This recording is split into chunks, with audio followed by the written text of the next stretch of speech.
रात के अंधेरे में आसमान की तरफ चमकते हुए लातादार तारों को देखकर एक ख्याल तो हम सबके जहन में आता है कि क्या हम इस पूरे यूनिवर्स में अकेले हैं। क्या इन लाखों करोड़ों सितारों और प्लैनेट्स में कोई एक भी ऐसा नहीं है जिसमें अर्थ की तरह जिंदगी पाई जाती हो। अगर एक पल के लिए ये मान भी लिया जाए कि इस यूनिवर्स में सिर्फ एक अर्थ ही है जहाँ जिंदगी पाई जाती है, और ये बात भी इंसानी जहन कबूल नहीं करता, फिर ये ख्याल आता है कि वाकई जिंदगी सिर्फ अर्थ पर ही है, तो फिर इन करोड़ों चमकते तारों का आखिर मकसद क्या है। डीटीवी की वीडियोस में एक बार फिर से खुशामदीद। नाजरीन, यही वो सवालात हैं जिसकी वजह से हम जुस्तजू कर रहे हैं और अभी तक अरबों डॉलर भी खर्च कर चुके हैं। स्पेस में दूसरे प्लानेट के अंदर जिंदगी पाई जाती है या नहीं, अगर पाई जाती है तो आखिर वो एलियंस दिखते कैसे हैं और कैसे अपनी जिंदगी गुजारते हैं। ये जानने के लिए नासा ने सबसे पहले चांद पर जाने का फैसला किया, क्योंकि चांद ही वो वाहिद सैयारा था जो अर्थ के सबसे ज्यादा करीब था। 3,84,000 किलोमीटर दूर अर्थ के गिर्द गोल चक्कर लगाने वाले चांद की तरफ 1968 में पहली बार एक स्पेस क्राफ्ट भेजा गया।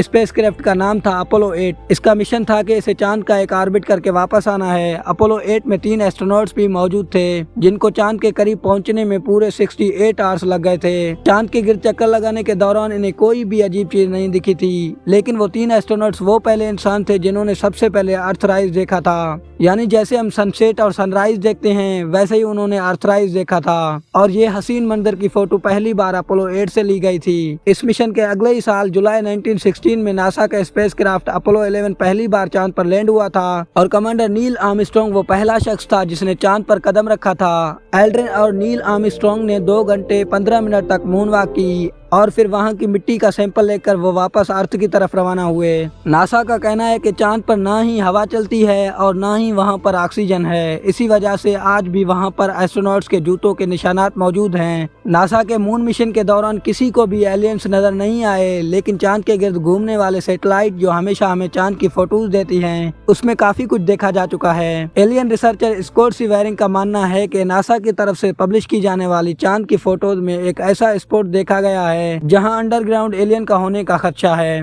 उन्होंने नासा की तरफ से पब्लिश की जाने वाली फोटोज में चांद पर एक ऐसे स्पॉट्स के निशान देखे जिसमें एक अजीबोगरीब बिल्डिंग की निशान नजर आ रही थी। स्कॉट का मानना है कि ये चीज चांद पर दिखने वाली बाकी तमाम चीजों से काफी ज्यादा मुख्तलिफ है और ये किसी भी तरह से नॉर्मल नहीं लगता। जब स्कॉट ने अपनी ये रिसर्च पब्लिश की तो उसके बाद जो हुआ वो यकीन करना मुश्किल था। चंद ही दिनों के बाद जब नासा ने चांद की फोटोज अपडेट की तो वो बिल्डिंग नुमा चीज वहाँ से गायब हो चुकी थी। स्कॉट का मानना है कि अगर चांद पर किसी भी चीज का एक्टिविटी नहीं हो रही तो ये बिल्डिंग नुमा चीज यहाँ से कैसे गायब हो सकती है। या तो नासा ने एडिट करके उस बिल्डिंग को वहाँ से छुपा दिया है, या तो वाकई चांद पर कोई ना कोई एलियंस एक्टिविटी हो रही है। बात सिर्फ चंद फोटोज में स्ट्रक्चर देखने वाली ही नहीं है। साइंटिस्ट को चांद के डार्क साइड पर, यानी वो साइड जहाँ पर हमें अर्थ से नजर नहीं आता, वहाँ एक बहुत बड़ा एरिया मिला जो चांद के बकाया हिस्से से काफी ज्यादा मुख्तलिफ था। देखने में तो ये एरिया सिर्फ डिफरेंट ही लग रहा था, लेकिन तहकीक के बाद जो मालूम पड़ा वो और भी ज्यादा हैरत अंगेज था। साइंटिस्ट लोगों का मानना है कि चांद का ये हिस्सा 43,000 स्क्वायर किलोमीटर जितना बड़ा है, और ये उस मिट्टी से नहीं बना हुआ जो नील आर्मस्ट्रांग लेकर आया था, बल्कि ये एक मेटल से बना हुआ है। साइंसदानों का मानना है कि करीब 400 अरब साल पहले कोई बहुत ही बड़ा एस्ट्रॉइड चांद से टकराया था, जिसकी वजह से ये मेटल चांद पर ही रह गया। लेकिन कई रिसर्चर इस बात को नहीं मानते, क्योंकि अगर इतना बड़ा एस्ट्रॉइड चांद से टकराता तो चांद 2 टुकड़ों में बट जाता। उनका मानना है कि चांद पर ये मेटल का बना हुआ हिस्सा